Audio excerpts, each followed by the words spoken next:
नमस्कार। सबसे पहले मैं अपने सभी माननीय अतिथिगणों का हार्दिक स्वागत करती हूँ मंच आदरणीय मंच और सभागार में उपस्थित समस्त सम्मानीय भद्रजन। हम लोग हर साल 8 मार्च को ये प्रोग्राम बनाते हैं महिला सशक्तिकरण के लिए।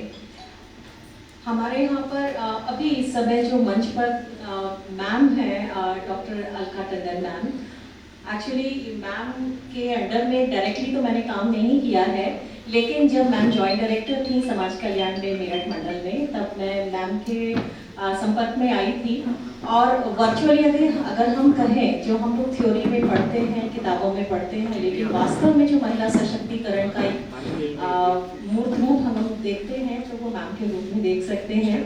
Thank you ma'am for being my role model. Doctor Vandana Pandey ma'am से भी मैं 2 बार हम लोग मिले हैं यहाँ पर। एक बार डिग्री कॉलेज में एक प्रोग्राम था और दोबारा से प्रेरणा नोएडा में हम लोगों की मुलाकात हुई थी और इसी तरह से महिलाओं पर एक प्रोग्राम था। बाकी मैम डॉक्टर अर्चना मैम से मेरी अभी बहुत ही लेटेस्ट ही मुलाकात हुई, ज़्यादा टाइम नहीं हुआ, 1.5-2 महीना हुआ। और हम लोग डिग्री कॉलेज के उन्नयन के लिए यहाँ पर कुछ इंफ्रास्ट्रक्चर क्रिएट करने के लिए संपर्क में आए थे। हालांकि वो हम लोगों का किसी टेक्निकल कारणवश हम लोग नहीं कर पाए, लेकिन भविष्य में हम लोग प्रयासरत रहेंगे कि अगर किसी तरह से वो टेक्निकलिटीज पूरी हो सकती हैं तो फिर हम लोग उस चीज़ को आगे बढ़ाएं।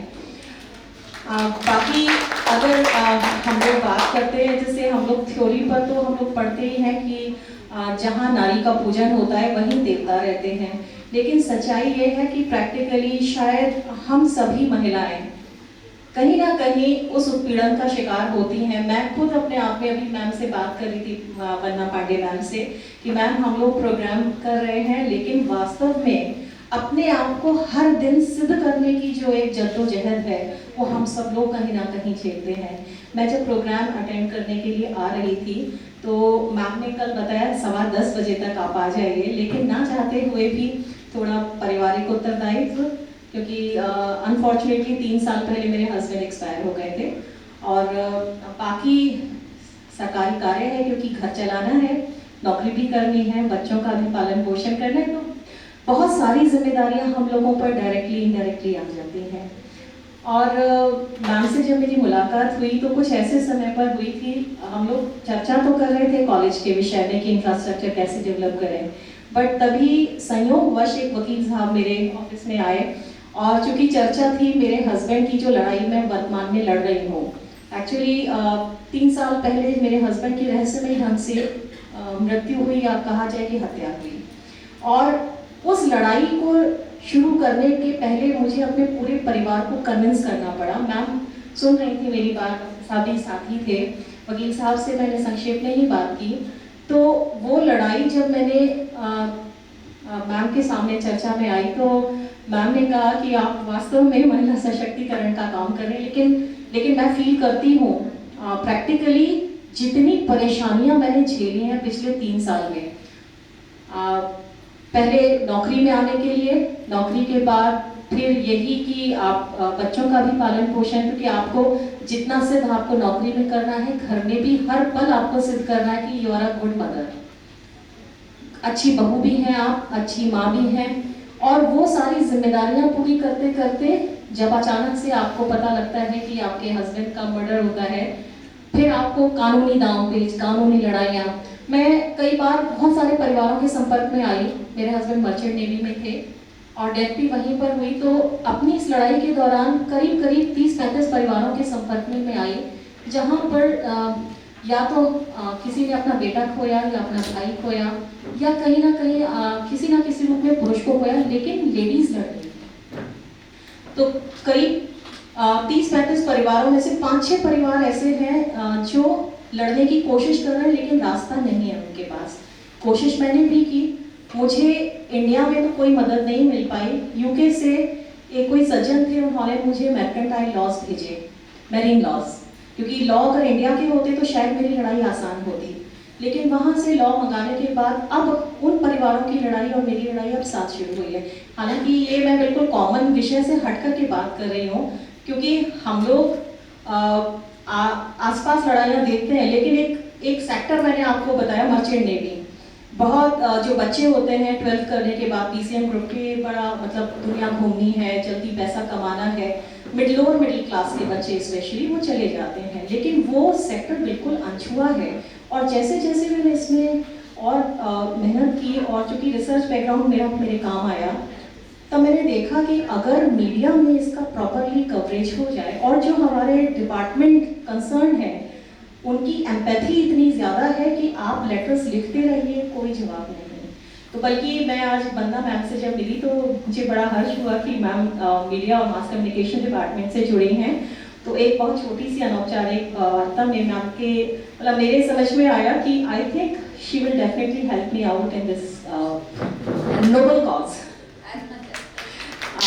हो सकता है कि मैं बिल्कुल लीक से हट करके बातें कर रही हूँ, लेकिन ये भी समसामयिक है, क्योंकि सिर्फ हम लोग महिलाओं के विषय में बात करते रहे कि ये सब है डेफिनेटली, लेकिन जो रोजमर्रा की लड़ाई है, आपको जीवन जीने के लिए, अस्तित्व के लिए, हर चीज के लिए, अपने आप को प्रूव करने के लिए, सरकारी नौकरी है, सरकारी काम भी मेरे उसी तरह से चल रहे हैं। कोशिश मेरी रही कि इन 3 वर्षों में मैं अपने सरकारी कार्य को कहीं पर भी दुष्प्रभावित ना होने दूं।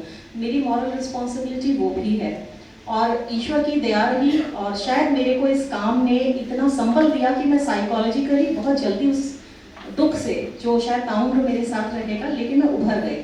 और उसका परिणाम ये रहा कि गौतम बुद्ध नगर का मेरे पास एडिशनल चार्ज है। गौतम बुद्ध नगर में बहुत एक इंटीरियर जगह पड़ती है, जेवर टप्पल, जो बिल्कुल अलीगढ़ से मिलते हुए हैं। तो मैंने 2018 में वहाँ ज्वाइन किया, हस्बैंड की डेथ के कुछ महीना बाद सॉरी। तो वहाँ पर ये आया कि लड़कियों का डिग्री कॉलेज नहीं है, पढ़ने के लिए बच्चियों को गुलावठी और सिकंदराबाद जाना होता है साइकिलों से। तो वहाँ पर जो जनप्रतिनिधि थे उन्होंने कहा कि एक डिग्री कॉलेज यहाँ पर बनना चाहिए गर्ल्स के लिए। तो प्रयास जनप्रतिनिधि महोदय के भी रहे, और साथ में मेरा जो भी मैं कर सकती थी डिपार्टमेंट की तरफ से। और 2019 में हमने कन्या महाविद्यालय की, जेवर बांगर एक जगह है, वहाँ पर आधारशिला हुई। डॉक्टर दिनेश शर्मा जी ने उसकी आधारशिला रखी। और अभी रिसेंटली दनकौर जो पड़ता है, दनकौर में भी एक दूसरे कन्या महाविद्यालय की आधारशिला, मतलब अब फाइनेंशियल सेंक्शंस हो गए हैं और वो आधारशिला रखी जानी है। साथ में हम लोगों के यहाँ दादरी ब्लॉक पड़ता है, तो दादरी में भी एक कन्या महाविद्यालय का प्रपोजल गया हुआ है। होपफुली वो भी बहुत जल्दी हो जाएगा, क्योंकि वही क्रम चल रहा था तो तभी मैम के संपर्क में आई। तो हम लोग पूरी तरह से कोशिश कर रहे हैं कि जो हम बातें थ्योरेटिकली कर रहे हैं उसको भूतल पर उतारा जाए। बात आती है माइनॉरिटी की, क्योंकि मेरा डिपार्टमेंट अल्पसंख्यक वर्ग से जुड़ा हुआ है। तो एक तो फीमेल्स वैसे ही कहीं ना कहीं डिप्राइव्ड हैं, और उसमें भी अगर वो माइनॉरिटी फीमेल की हम बात करते हैं तो वो और भी ज़्यादा प्रताड़ित हैं। 28 जून 2019 को माननीय मुख्यमंत्री जी श्री योगी आदित्यनाथ जी के अध्यक्षता में एक सेमिनार आयोजित हुआ लखनऊ में। तो वहाँ पर यूपी के 75 जिलों से 3 तलाक पीड़िताओं को बुलाया गया था।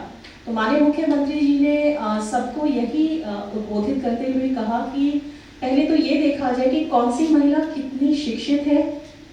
सेकेंडली उनको फाइनेंशियल हेल्प के लिए 6000, हालांकि मीगर सा अमाउंट है, 6000 पर एनम सॉरी, उनको एक फाइनेंशियल एड दिया जाए। बच्चों को निःशुल्क शिक्षा दी जाए, और जो फीमेल्स हैं, जो अशिक्षित हैं या जो शिक्षित हैं, उनको उनकी कैपेसिटी के अनुसार स्किल डेवलपमेंट से जोड़ा जाए। तो मेरा कहने का अभिप्राय है कि बहुत सारी योजनाएं हैं जो हमारे गवर्नमेंट डिपार्टमेंट्स बना भी रहे हैं पॉलिसी मेकिंग में, और इम्प्लीमेंट भी कर रहे हैं। कई बार भूतल पर चूंकि मैंने देखा कि उनको उतारने में दिक्कतें आती हैं, लेकिन फिर भी प्रयास जारी हैं। और ट्रिपल तलाक विक्टिम्स के लिए हम लोगों ने एक डिस्ट्रिक्ट लेवल पर एक विमेन सेल भी बनाई है, और उनके माध्यम से उन पीड़िताओं को हम लोग आइडेंटिफाई करके एक डाटा हम लोगों ने क्रिएट किया है, जिसमें हम सारे डिपार्टमेंट से इंटरडिसिप्लिनरी अप्रोच लेकर के हर डिपार्टमेंट के कल्याणकारी योजनाओं से उनको जोड़ रहे हैं।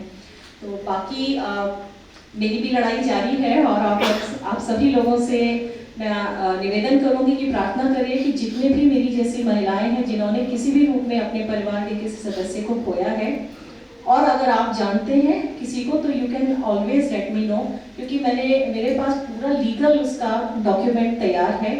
कोशिश जारी है कि मेरे साथ साथ सभी को न्याय मिले। और इन्हीं बातों के साथ अपनी वाणी को मैं विराम देती हूँ। धन्यवाद। जय हिंद।